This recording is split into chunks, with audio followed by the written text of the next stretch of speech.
You may not have, I don't know if you understood all the French, probably not. But she translates that. But in the beginning, she has a very wonderful sense of humor. And so she says she's going to read these two questions.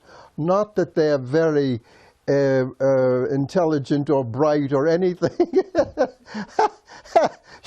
She says it in French, so it sounds a little sweeter. And it's rather lovely, you know. And then at the end, she says, let us hope that the work we are working at can be accomplished, you know, in the next few years. For the moment, it doesn't seem that much has been accomplished, which is very sweet. I met her in '62. I don't know when this tape was done. I think it was done earlier. But she still had that power and quality, because after '62, in fact, just before I left, she used to come every morning to the balcony. There was a lower balcony. And at 6:15, you were invited to come at any point and be there for her blessing. Her blessing was a quiet blessing. She would hold on to the balcony and look over the people that were there, and sometimes smile, and sometimes, you know, you would feel. And each person, although I didn't speak to every person, each person felt that she was looking particularly at them, you know? And it was like she had that quality of the Mona Lisa painting, if you've seen it. You can walk past it and her eyes follow you. And of course it isn't true because her eyes are this way. But there's a quality of mystique quality which makes that happen. And I tell you a little tiny story which is amusing in regards to that. When I first arrived at the ashram, I was told that, this was late in the afternoon, I was told I could see the mother at that balcony. So having never been to the Far East, and I awoke very early. And I found myself walking in flip-flops, as you're wearing, and in an Indian outfit. I came to India dressed as an Indian. I didn't come dressed as a Westerner, because I had gone to Ceylon previously. For that, well, I'll tell you that another time. It's a big story. But so there I was at 4:30 in the morning, walking in the dark in India towards the ashram, central ashram property. And it was so remarkable because the smell of India, the atmosphere, the one or two rickshaw wallahs, you know, these are the people who you know what a rickshaw is. These are the, well, in those days they still had people who didn't use bicycles. They ran by foot, so they were running, you know, by foot. Anyway, I came to the area where they said you could wait for Mother, and I looked up at the balcony, and being the egotist that I was and am, I thought to myself, I want to be in the very most perfect spot for her to see me. You know, I wasn't thinking about anything else. So I chose a spot which I thought, oh, this is it. And I was the only person there at that point because everybody came a little later. So I stood there and found myself very quietly going into meditation. And I was there probably an hour before she came. most people came 5 minutes, 10 minutes before she came, but I was there for a long time. So I was in deep meditation, and suddenly I felt a shoulder push me. And I looked over, and there was a young man with a beard, and I wasn't an Indian. I suspected he was an American, but I didn't know. And what I realized, he didn't say a word. I had taken his spot, which he had always been at. So he looked at me, and I looked at him, and there was this slight smile, you know, because he realized why I was there, and I realized why he was pushing me. And, of course, I didn't move out of the way. Needless to say, and happy to say, we became very, very dear friends. And that was in 1962. We're still very dear friends. And there's much to tell about him. His name was, his Indian name was Narad. And his American name was Richard Eggenberger. Is that right, Eggenberger? Yes, yeah. Anyway, he's been to Matagiri many times now, and we have a long, long history of knowing each other. Well, I went to India because I had heard Mother's voice in 1960 on a tape at a woman's house by the name of Eleanor Montgomery, who was a very, very delicate and very important person in the yoga at that time. And she was someone who was in the haute couture, and she was someone who was a very kind of elegant Fifth Avenue lady. A great international Vogue. Yes, she was, exactly. And we were friends, we knew each other, and she had invited Eric and I to a darshan day, that's a celebration. And she played a tape of Mother. And when I heard Mother's voice, as you just heard, as I'd never heard before, seemingly never heard before, I was so awakened to the fact that I knew her voice. I mean, it was a voice that was so familiar to me, as if it couldn't be more familiar than if it were a family member. So I turned to Eric. We were sitting on a couch, and I said, "Oh, I know her voice so well. Oh, so well. I must go and meet her." And that's in 1960, when I decided at that point to go to meet this remarkable person that I've heard so much about. But a part of my nature has always been, I have total faith, but I want to be proved everything. And that, of course, has something to do with Gurdjieff, but I'll speak of that another time. So when I went to the ashram, my attitude, I'm jumping, but you'll have to follow my jumping. I was told by a very dear friend of mine that going to the ashram, the most auspicious and mystical way is to go by boat. So I thought, well, this I will do. I had two very dear friends, one Canadian and one English, who lived in London. One was a movie director, Cyril Frankel is his name, and the other was Stephen Andrews, who was a Canadian painter, very fine painter. And so I told them I was coming, and they said, "Oh yes, come." And at that point in their lives, they were very, very wealthy, which was nice.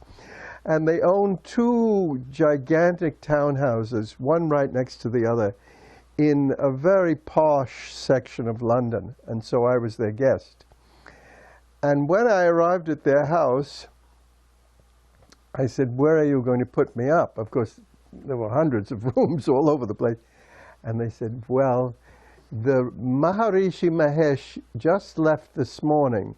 They were the first Westerners that brought the Maharishi Mahesh to England, and they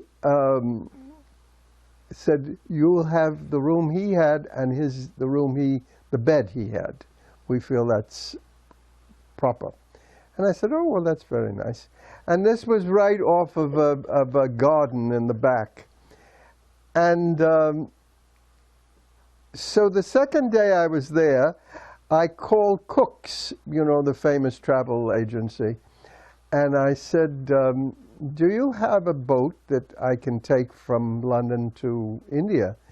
And they said, "Well, the P&O, we go to Ceylon, and then from Ceylon you can take a ferry boat across to India." I said, "That's fine." And I said, "Can I put in a request for a reservation? I'd like to leave in a week." And they said, "Oh, sure." And I said, "Well, I'd like a room, you know, state room." And I said, "How much is it?" And the figure I will just guess at, because I don't remember, something like £100. And I said, "That's fine, and put it under my name, Sam Spanier, and I'll come in the next day or so and pick up the ticket and pay for it." And so they said, "Thank you," and we'd be happy. And so a day or two later, I went down to Cook's, and I walked into the agency, which was quite elegant. It was a big place. And a man in a tuxedo walked up to me and said, "May I help you, sir?" And I said, "Yes, I'm here to get my tickets. My name is..." And he said, "Yes, just 1 second, you know."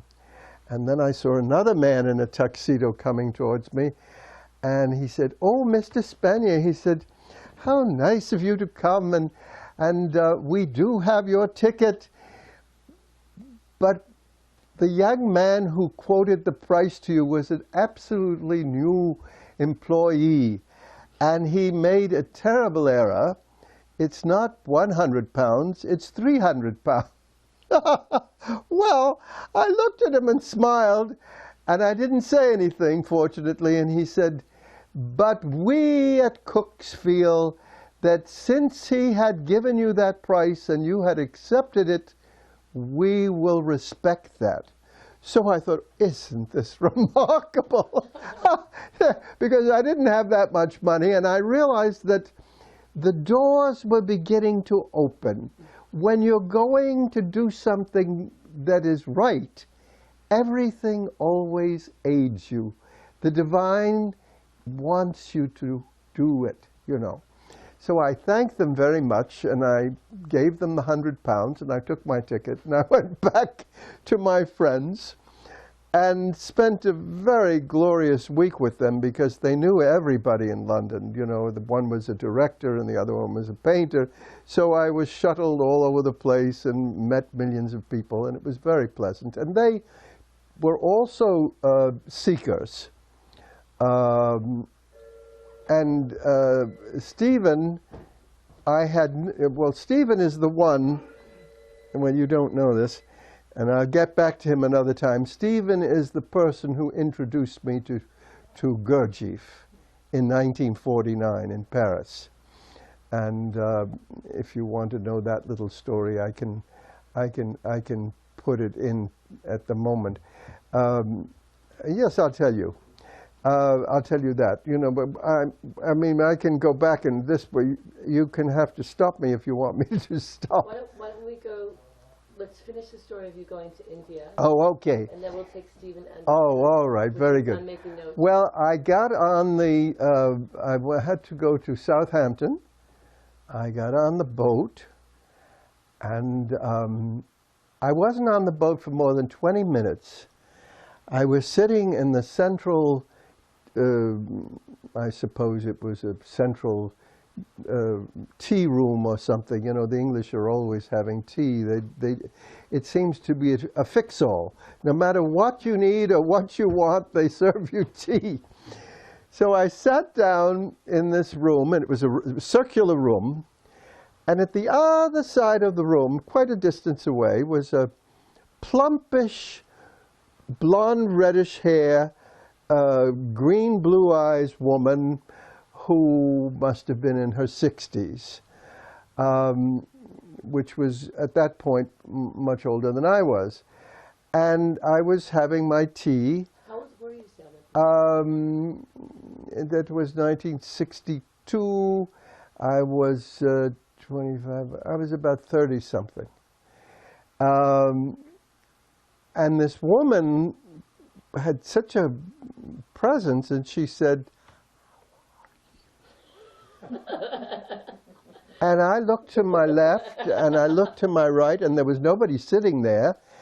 And I thought, she's asking me how I am, as if we were old friends. So I did a little pantomime, and I said, and she said, yes. So I thought, this is very strange. So I got up, and the boat was on its way, and I walked up to this charming woman, and I said, are you speaking to me? And she said, yes. And I said, but I have sometimes forgotten people's names, but I never forget a face. I said, I'm a visual person, and I really don't.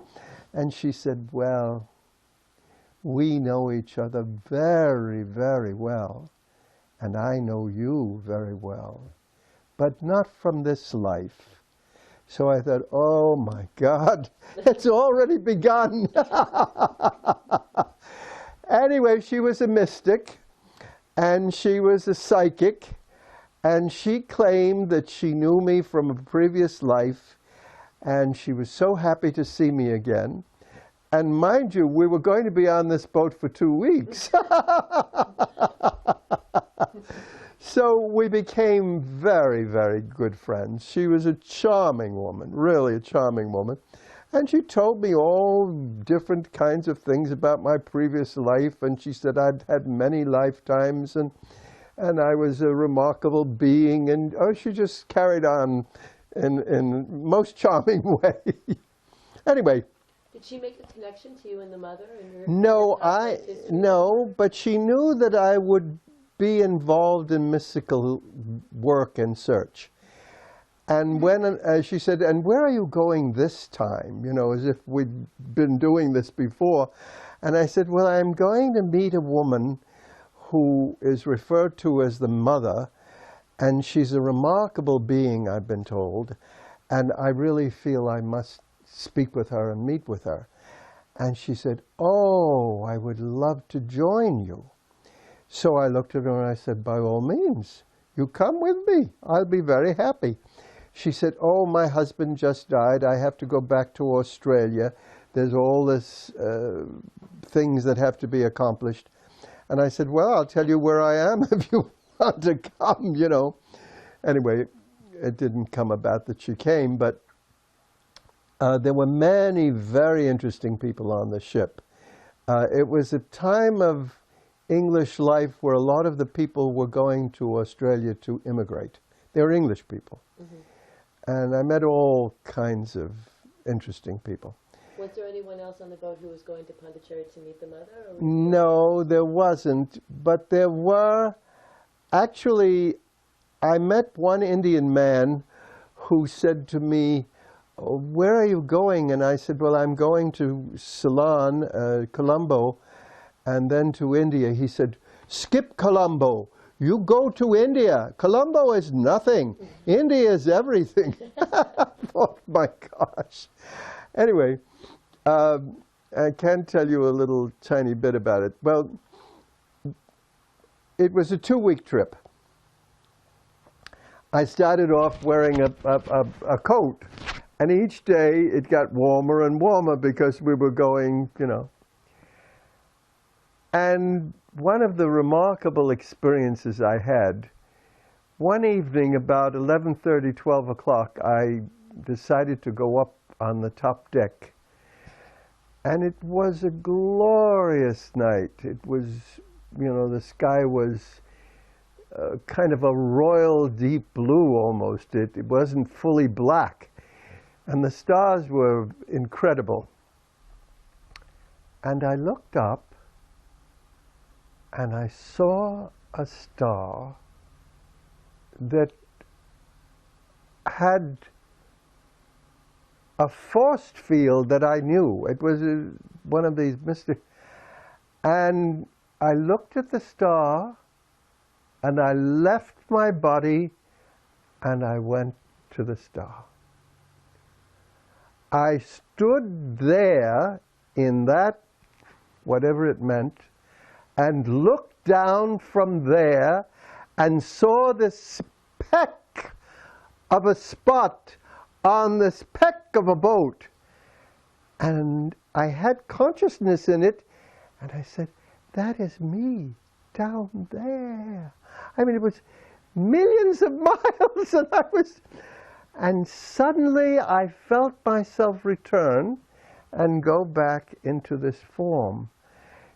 How long it took, it probably didn't take more than 2 minutes, you know. And I stood there in a state of joyfulness, and I thought, nobody in the world is going to believe this. I ain't telling this story because nobody will believe that I left my body and went to a star and then came back and went. But I'm telling it now, but this happened in 62. Well, the boat finally came to Colombo, and I was actually going to go around the world, because the travel agent that sold me my ticket said, when you, or was that in 64 that I went around the world? I've forgotten now. I won't get. Flew around the world. Yeah, flew around the world. Yeah, probably I'm getting that a little confused. But anyway, I was told that I had a very small bag, because I knew in India, you know, and also, as I told you, I was already dressed in Indian clothes, which I bought in Ceylon. And in Ceylon, I started to have all these strange experiences. I'll just tell you one. I came down, I was staying at the YMCA. In Ceylon. In Ceylon. And they didn't, oh, so many stories. I came down the first day and I was sitting in a chair, and suddenly a man, a gray-haired man, came and he lied down, prostrated himself and touched my feet. And I looked at him and I thought, oh my God, what is going on? And he said, I've been waiting for you, finally have come. And I said, are you sure you have the right person? And he was talking mystically. He said, you're my teacher, you're my teacher. I said, you're mistaken. You're mistaken. I am not your teacher. Get up from there. Get up from there. Stand up, stand up, stand up. I am going to a teacher myself. I'm not your teacher. He said, oh, you are, you are. Well, anyway, needless to say, I thought, oh, my God, I'm in the Far East. I don't know what could happen here. But did you see him again? no, I didn't want to see him again. I didn't want to have people following me and all of that kind of stuff. No, no, no, no. I don't have that in my nature.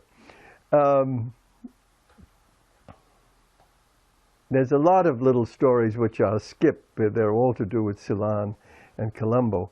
But one very sweet thing, oh, no, I have to jump back again. So when I was going off the boat, and when you come into the harbor of Colombo, the ship is too big to come into the harbor, so you have to get off and take a little small boat to the point. And I was carrying this little bag of mine, and one of the men who work on the ship said, oh, I'll take that boat for you. You don't have. I said, it's not heavy. I'll carry it. Oh, no, no, no. I'll arrange it for you. So I gave it to him. And I got into the boat, and there was just one other man in the boat, and he was from Life magazine.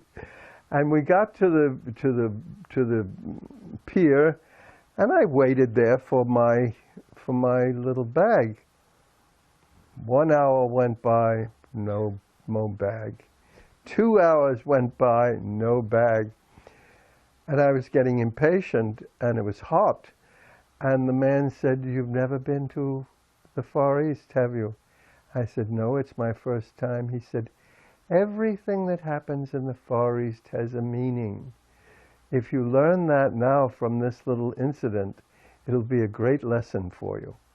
So I don't know if I learned it, but I understood that what he was trying to tell me. Suddenly a young Ceylonese boy came up to me and he said, "Can I help you?" You know, and they always have this big smile. They're always kind of sweet looking. And I said, "Well, I'm waiting for my bag and I don't know where I'm going and I have to go someplace very reasonably." And he said, "Why don't you try the YMCA?" I said, "I will try, I will." And he said, "What is your name?" And I told him my name. He said, "Thank you so much." And that was the end of that. I went to the YMCA and they said, "We're terribly sorry, we don't have any room." And I looked and I said, "Oh, you must have something. I have no reservations anywhere." And so he looked at me and he said, "Well, I have one room. The gentleman is not coming until 12 this evening. There is a two beds. Would you be willing to share?" I said, "I certainly will." So I went into a room, went to sleep, expecting some strange person to come, who finally did, about 5 after 12, come in. The next morning he turned out to be somebody in the Indian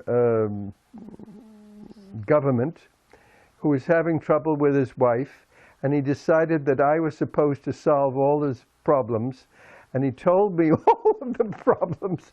And after telling me everything, he said, "Whatever you tell me, I'll do."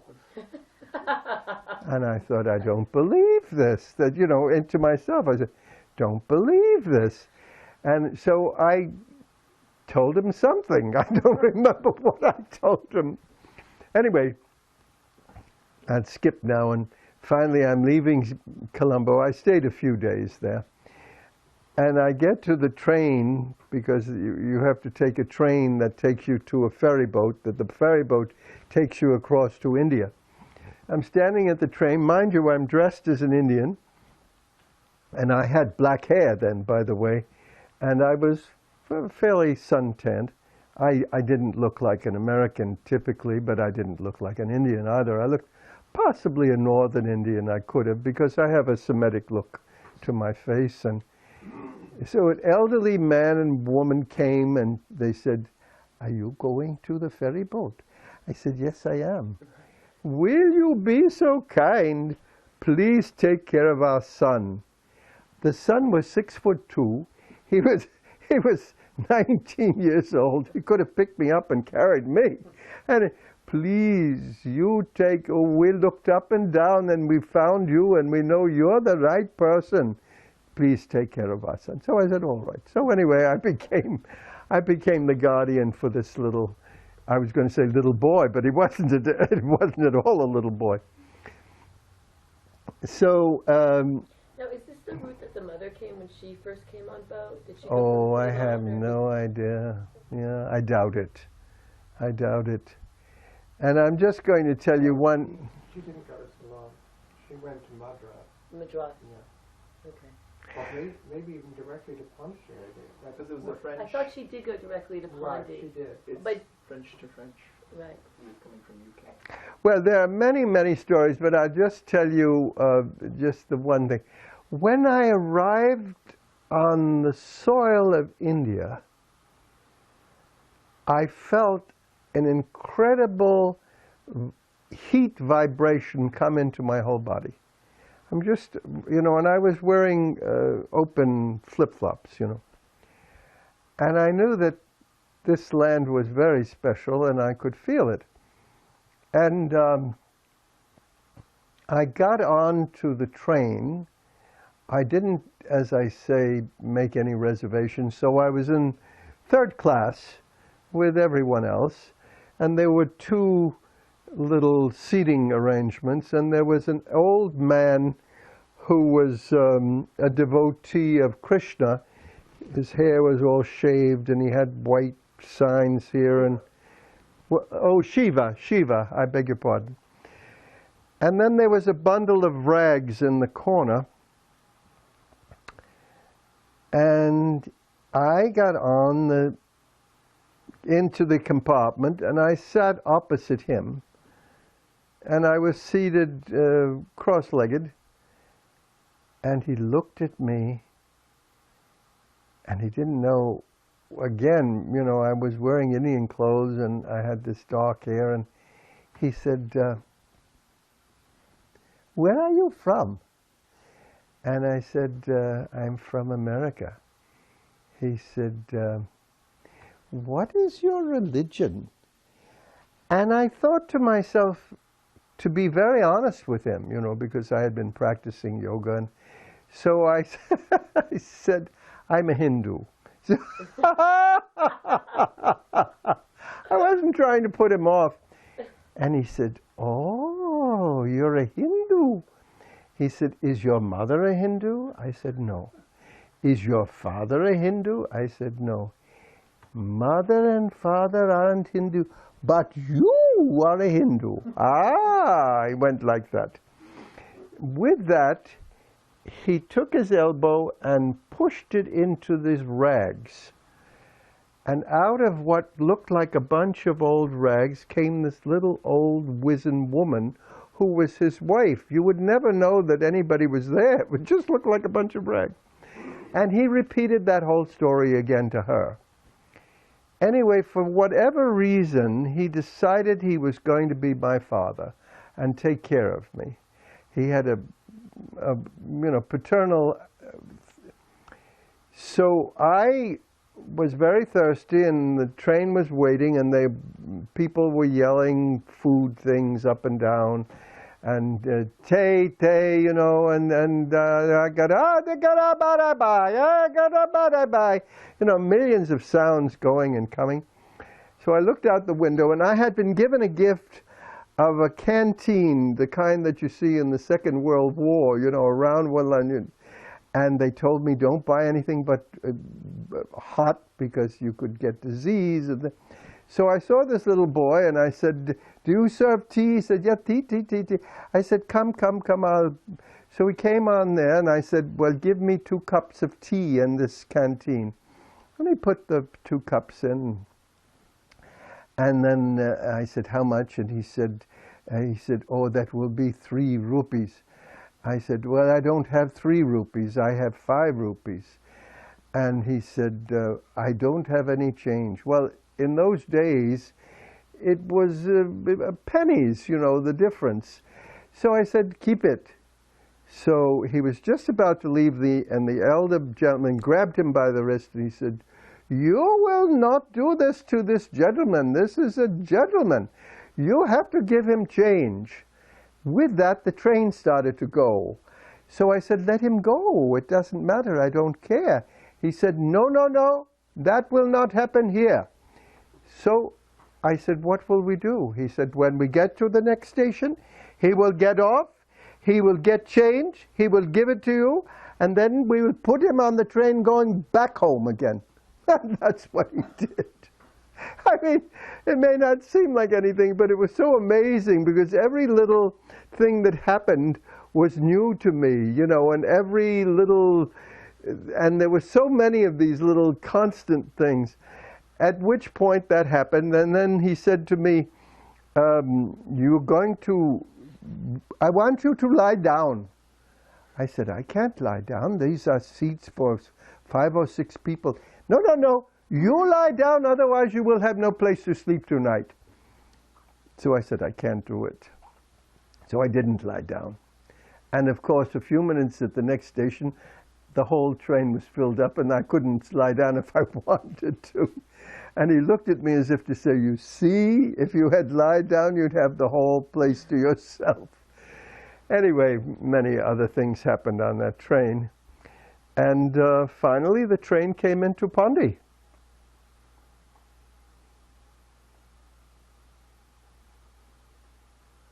I have. So now we're rolling. Okay. I already, you know, the first balcony. I did. Yeah, We did. we're just now. You just come in on the train, and now you're arriving at Pondicherry. So you arrive at Pondicherry. Do you have any like great white light? Like I know No. the energy's coming up through your body, and you're heating up. No, that happened when I first arrived on Indian soil in the south. So now you're in Pondicherry. Yeah. Okay. I arrive in Pondy. I am. It's dusk. It's evening. I think I told you that I already started telling you the following morning because I was going to meet the mother. And I'll go from the point of when this man, you know, came to get his place and I was in it.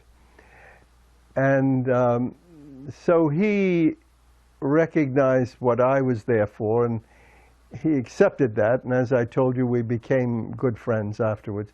So we were both standing there.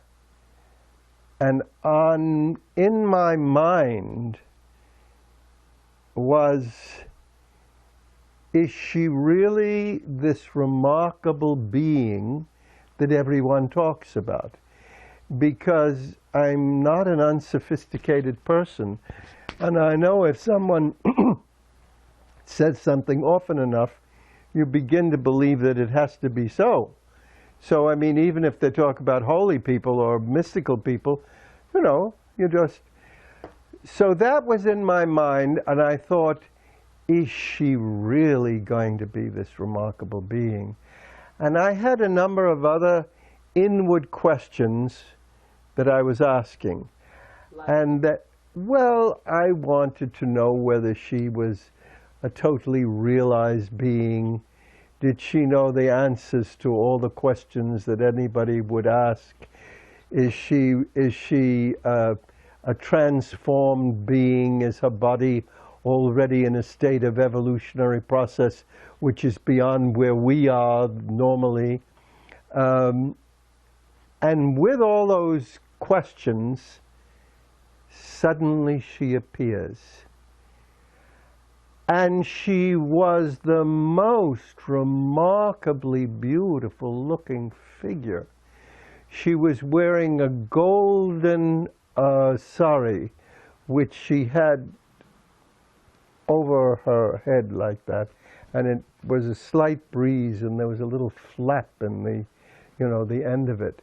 And she was made up. She had makeup on. She had a darkness, you know, around the eyes, the way football players do in a certain way, you know. And actually she used that because the sun is very difficult, you know, when you're standing in it. But she had some lipstick on. She had maybe rouge, I don't know. Anyway, she was remarkable looking. But more than what she looked like, what she vibrated was so powerful to me that all my questions disappeared in answer. Everything was answered without having to ask the questions. They were, in other words, when you're a baby and your mother is about to put you to her breast and you're very, very hungry and you're crying and everything, and then she puts you to the breast, you're totally happy. Totally sad. Everything that you wanted, the mother's milk is feeding you. And in a sense, that's what I felt. I felt suddenly, as a baby, all my questions and all my wishes and all my hunger for everything suddenly was fed. And I stood there in absolutely remarkable, joyful fulfillment in that moment. And I knew, your little puppy wants to come in, and I knew that rather than question whether, I knew she did have the answers. Mm-hmm. And I knew it was my destiny to come, and I knew that I would find what I was in some way looking for. And she stayed on the balcony for 15 minutes, and at one point I felt that she looked directly at me, and she looked, and a little wisp of a smile set on her face.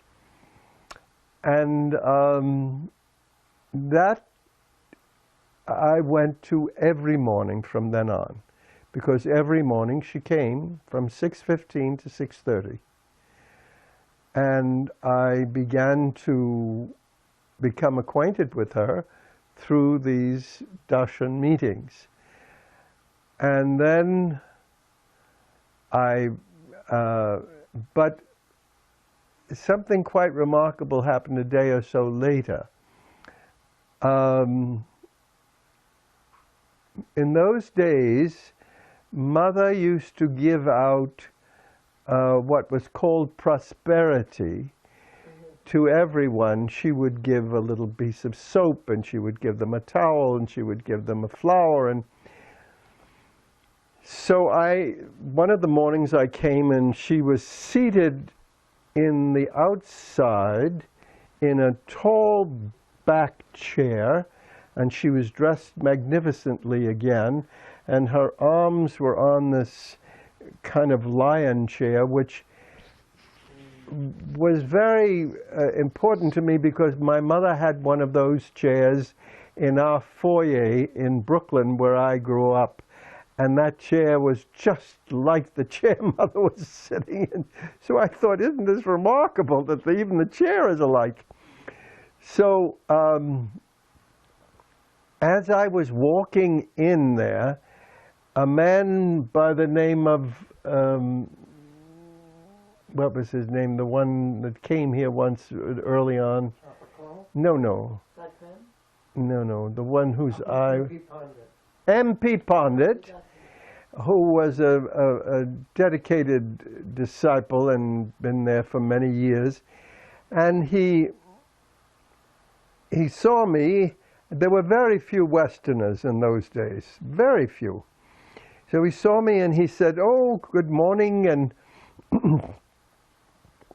why don't you sit here and I'll come back and introduce you to the mother."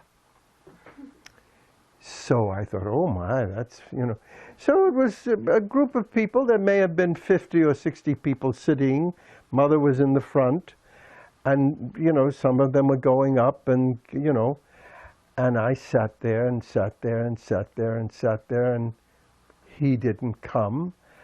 And I became a little bit impatient. And I also thought, I really don't need him to introduce me. I just want to go and see her, you know. So I got up and I walked up behind some other disciples. I was in Indian clothes, and came in front of her, and she looked at me like that, and she handed me a flower.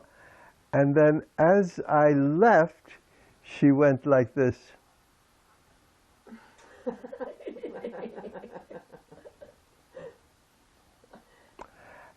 And I felt wonderful about it, but everyone else didn't understand why she would have made such a special face. It almost looked like she was angry with me, you know?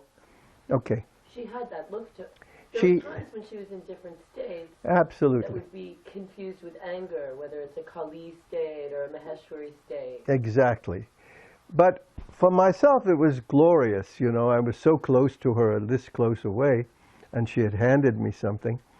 So I started to walk. This is a cute story. I started to walk out. Just then, M.P. Pandit caught me by the arm. He said, "Didn't I tell you to wait? I was going to introduce you to Mother, and I am going to introduce you to Mother." I had just been introduced. So he took me around again. And then he came up to Mother with me in hand. And Mother was slightly hard of hearing. And he said, "Mother!" Like that. You know, you could hear it for a mile away. He said, "Mother, this is Sammy Spanier. He's an American. He's come to see you." And Mother began to smile because she realized I'd just been there a minute or two before. She also probably knew a lot of things about me, and she knew a lot of things about MP Pottet and the whole experience.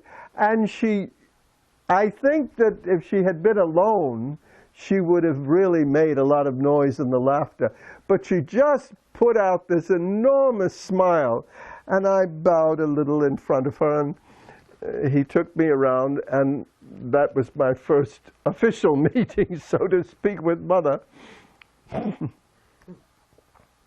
But I thought it was also a privilege that for some reasons the gods were being specially good to me. They let me see her twice, you know.